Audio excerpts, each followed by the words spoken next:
Well, it's a portrait of his life, really, painted from this room. Brett sitting behind me over there on the sofa. I'm the model on the bed. There are drawings and things in self-portrait in the studio which were here at the time. Bits of sculpture and bits of furniture and things were here at the time. And you can see there's quite anecdotal, kind of biographical notes of things on the table, like there's some beads of mine, there's a little blue and white vase. It's all quite personal. And there's a couple of bits of sculpture. And then you get, you know, the view out of the window, which is obviously you couldn't see exactly like that, but from memory, that's, he just paints it in, you know.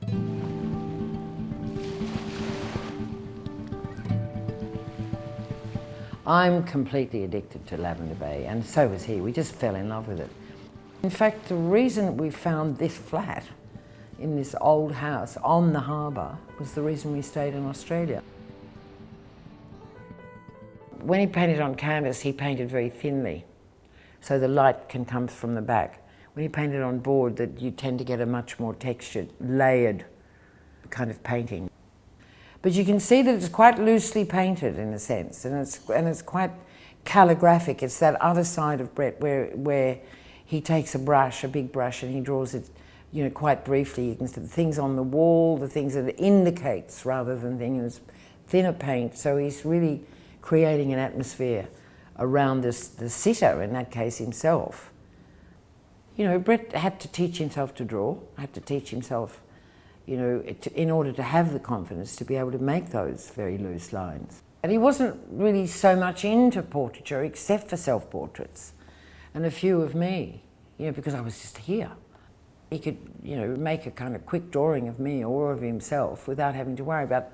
That's what I think is quite interesting about self-portrait in the studio, that the fact that he's using a mirror and he includes himself, his hand, actually making the painting.